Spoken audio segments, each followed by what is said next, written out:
What's up everybody, welcome to GeForce Garage. Today we are going to be building a sleeper PC featuring the GeForce RTX 4090.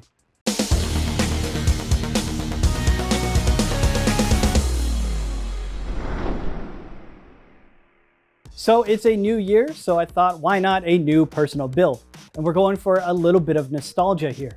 I've never built my own sleeper rig before, but I've always enjoyed seeing other people take classic PCs and upgrade them with modern hardware.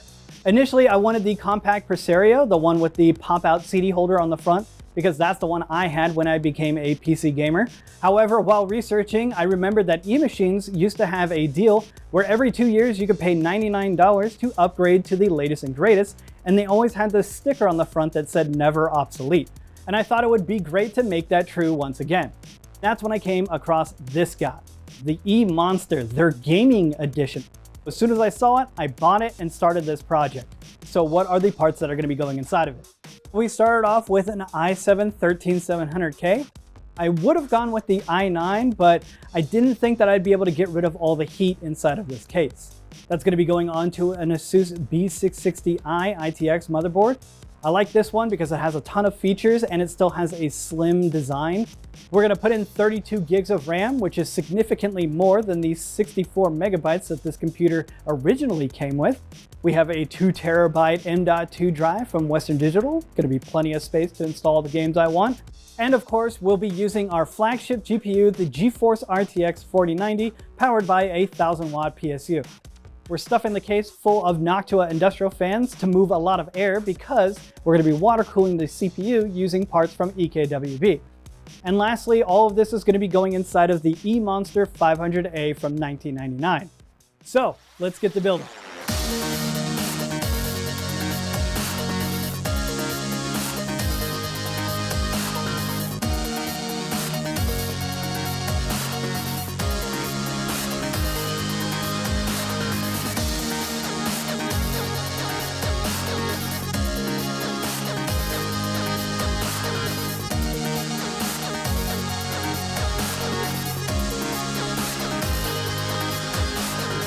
Okay, so it's finally all together, and some of you may have noticed that there was a couple of modifications made to the case beforehand.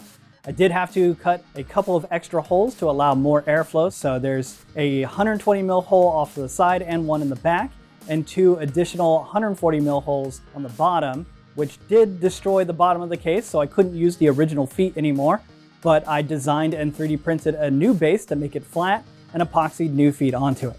I also 3D printed a 120mm offset spacer to actually lower the rear radiator down 10mm because the power supply sits on top of it flush, so it needed to be moved down. Outside of those things though, a modern ITX and the 4090 fit in perfectly. When it comes to cable management, we had custom length cables made for it, and for the aesthetic of the whole PC, I wanted kind of a royalty theme, so I chose gold fittings and purple liquid. I still need to work on my hardline tubing skills, but I like the way that it came out. Anyways, let's install a couple games on this and see how well it performs.